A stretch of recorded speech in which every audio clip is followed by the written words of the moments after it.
Assalamualaikum warahmatullahi wabarakatuh. Sebelumnya perkenalkan, nama saya Eka Nuraini Ramadina dari program Studi Sistem Informasi Fakultas Teknik dan Informatika. Saya dari kelas 19 4D05, NIM saya yaitu 19231843. Nah, di sini saya ingin mempresentasikan bagaimana dampak genosida di Palestina terhadap perekonomian dunia. Karena kenapa konfliknya ini sangat berkepanjangan bagi khususnya itu di daerah genosida di jalur Gazanya, karena tidak hanya menimbulkan krisis kemanusiaannya, tetapi juga dia berdampak besar terhadap kestabilan ekonomi globalnya.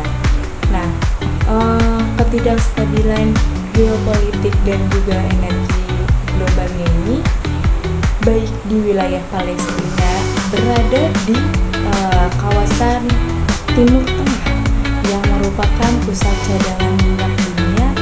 Nah, karena saat ini dia telah terjadi eskalasi kekerasannya baik di negara-negara tetangga seperti Iran, Mesir, hingga negara-negara Teluk ikut terdampak.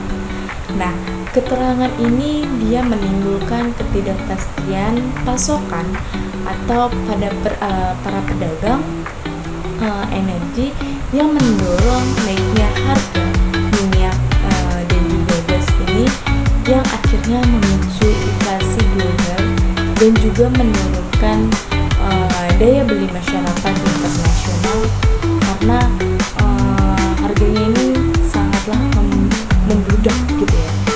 Nah, karena yaitu gangguan rantai pasokan dan juga pedagang globalnya ini, dia konflik di Palestina juga mengancam jalur perdagangan strategis seperti terusan Sueznya. Nah, jika eskalasi ini dia menjalar ke wilayah ini, maka distribusi barang ini dia bisa terganggu, karena dampak antara lainnya itu tuh ada kayak seperti pengirimannya tertunda, terus biaya logistiknya meningkat, dan juga kelengkapan produk di pasar ini dia menurun, karena karena kenapa? Karena di kalangan produk atau juga di pasar dunia ini dia memberatkan sektor manufakturnya dan juga logistiknya. Nah, gejolak pasar keuangan ini di internasional ini menyebabkan ketidakpastian pasar. Investor ini sangatlah cenderung menarik modal dari negara perkembangan dan juga untuk mengalihkan ke aset aman kayak seperti emas gitu. Kenapa? Karena akibatnya itu nilai tukar melemah, defisit perdagangan ini tuh dia sangatlah meningkat, dan juga potensi krisisnya ini dia moneter karena membayangi banyak negaranya. Nah, krisis kemanusiaan dan juga beban ekonomi global ini dia telah memakan banyak korban dan juga menyebabkan jutaan orang kehilangan tempat tinggal baik di negara-negara donor dan juga organisasi internasional. Itu harus mengalokasikan anggaran besar untuk bantuan kemanusiaan dan juga rekonstruksinya.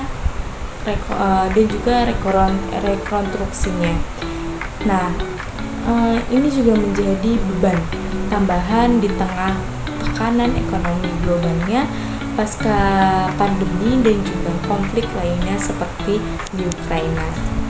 Nah, dampak sosial ekonominya melalui boikot itu dan divestasinya itu tuh memicu gerakan global seperti BDS. BDS itu apa sih?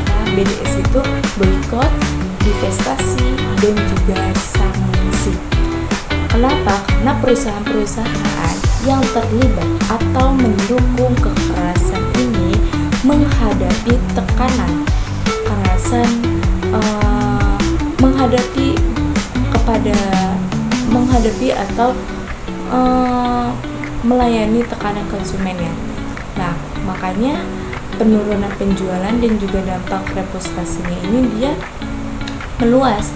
Bisa jadi terjadinya perubahan besar dalam pola konsumennya dan juga investor dunianya. Nah, jadi pasti kesimpulan dari genosida di Palestina Palestina itu bukanlah hanya tragedi untuk kemanusiaan, tetapi juga tragedi tragedi ancaman nyata bagi stabilitas ekonomi globalnya.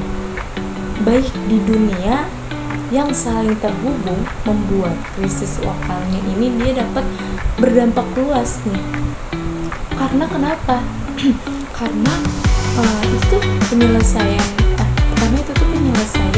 yang adil atas konflik ini bukan hanya tanggung jawab moralnya. Nah, terus tanggung jawab apa? Itu tanggung jawab kepentingan strategi untuk menjaga keseimbangan ekonomi globalnya. Itu sekian presentasi dari saya. Sebelumnya mohon maaf bila ada kesalahan kata ataupun kelebihan, mohon dimaafkan. Sebelumnya terima kasih. Wassalamualaikum warahmatullahi wabarakatuh.